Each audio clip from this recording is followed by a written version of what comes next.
जय हिंद दोस्तों, नमस्कार। स्वागत है आप सभी का आपके अपने YouTube चैनल पर। दोस्तों, आज की इस वीडियो में पढ़ने वाले हैं चार्टर एक्ट के उद्देश्य। वीडियो बहुत ही छोटा होने वाला है, तो वीडियो के अंत तक अवश्य में रहिएगा और काफ़ी नॉलेजेबल वीडियो है। देखिए, हम लोगों ने पढ़ा है चार्टर एक्ट का उद्देश्य। देखिए, हम लोगों ने पढ़ा है बहुत सारे हम लोग चार्टर अधिनियम पढ़े हैं, जैसे 1793 का चार्टर अधिनियम, चार्टर कानून 1813, 1833 के चार्टर अधिनियम, 1853 का चार्टर अधिनियम हम लोग पढ़ चुके हैं। यदि आप नहीं पढ़े हैं तो हमारे प्लेलिस्ट में जाइए, वहाँ पर वीडियो पड़ी हुई है, आप देख सकते हैं। तो देखिए, चार्टर कानून का उद्देश्य, विशेष रूप से इस वीडियो को बनाने का मकसद क्या है। वीडियो तो बहुत छोटा होने वाला है, तो इस वीडियो का मकसद क्या है इसको देखते हैं। देखिए, जो अंग्रेजों के द्वारा, जो ब्रिटिश संसद के द्वारा चार्टर कानून बनाया जाता था, तो इस चार्टर कानून को बनाने के पीछे का उद्देश्य क्या था, उसी चीज़ को हम लोग जानने वाले हैं और अंततः परिणाम क्या निकला, अंततः रिजल्ट क्या निकला, उसको देखने वाले हैं।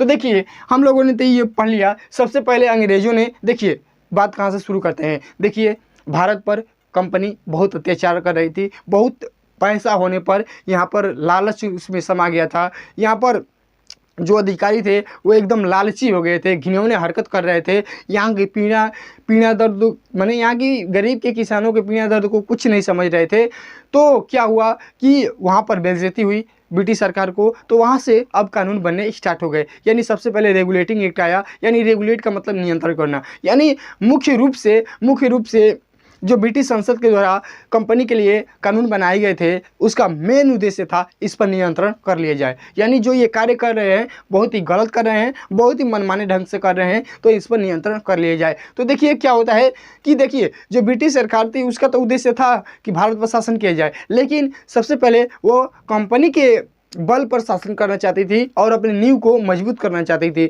जब अपने नींव को मजबूत कर दी तो कंपनी के शासन को हटाकर डायरेक्ट ब्रिटिश राज का शासन हो गया। तो देखिए, इतना तो हम लोग जान गए। इस पहले रेगुलेटिंग एक्ट आया, उसके बाद पिट्स इंडिया एक्ट आया, उसके बाद चार्टर एक्ट आया। तो आखिर में चार्टर एक्ट लाने का उद्देश्य क्या रहा। जैसे कोई पूछ दे कि आप ये सब पढ़े हैं ना अधिनियम, तो हाँ, तो आखिर बताइए, अच्छा बताइए कि इसका उद्देश्य क्या था, इसका अंततः परिणाम क्या निकला। तो देखिए, पहला चार्टर एक्ट को बताइएगा कि चार्टर एक्ट ब्रिटिश संसद द्वारा लिखित कानून था। यानी वहां से लिख कर आता था, तो यहाँ पर उसी कानून को फॉलो किया जाता था, उसी कानून को लागू किया जाता था, उसमें कोई चेंज नहीं किया जाता था।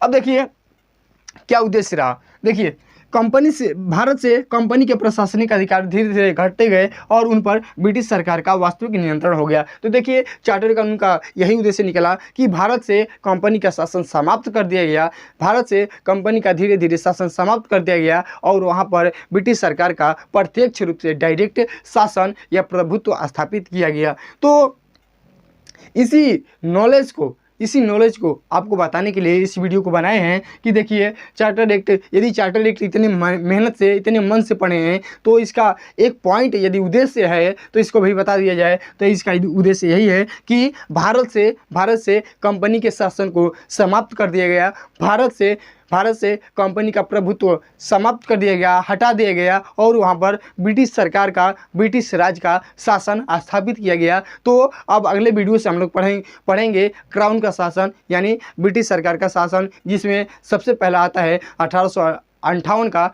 भारत शासन अधिनियम। तो इस वीडियो में इतना ही। तो वीडियो कैसा लगा कमेंट में अवश्य बताइएगा, क्योंकि छोटा वीडियो था तो ये भी तो बताना जरूरी है। जब बड़ा चीज़ मैं बताता हूँ तो छोटा तो मुझे भी बताना पड़ेगा ना। तो देखिए, कमेंट में अवश्य बताइएगा कि वीडियो कैसा लगा। वीडियो देखने के लिए आप सभी का बहुत बहुत धन्यवाद। फिर मिलेंगे अगले नेक्स्ट वीडियो में 1858 के भारत शासन अधिनियम के साथ।